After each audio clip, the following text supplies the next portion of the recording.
প্রধান উপদেষ্টা হিসেবে জাতিসংঘের সাধারণ পরিষদের অধিবেশনে যোগ দিয়েই সবার মধ্যমণি হয়েছেন নোবেলজয়ী অর্থনীতিবিদ অধ্যাপক ড মোহাম্মদ ইউনূস।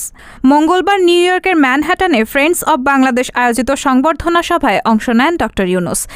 এ সময় মঞ্চে তার সহকারী প্রেস সচিব সুচিস্মিতা তিথি ও বিশেষ সহকারী মাহফুজ আলমকে সঙ্গে নিয়ে বক্তব্য দিতে দেখা গেছে। মঞ্চে দেখা গেছে বাংলাদেশের আলোচিত আলোকচিত্রশিল্পী, সাংবাদিক ও সমাজকর্মী শহীদুল আলমকেও। সংবর্ধনা সভায় দেওয়া বক্তব্যে স্বৈরাচার সরকারের সময়ের ভয়াবহতা তুলে ধরেন ড ইউনূস। সভা শেষে প্রধান উপদেষ্টার সঙ্গে ছবি তোলার হিড়িক পড়ে যায় উপস্থিত সুধী ও প্রবাসী বাংলাদেশিদের মধ্যে।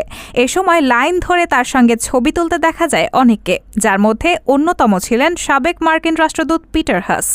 ভাইরাল হওয়া এক ভিডিওতে দেখা গেছে বাংলাদেশের সাবেক মার্কিন রাষ্ট্রদূত করমর্দন করে ড ইউনূসকে আলিঙ্গন করে হাসি মুখে ছবি তুলছেন। এ সময় দুজনকে খুব হাস্যোজ্জ্বল দেখা যায়। রায়হানা মুন, সবার কথা।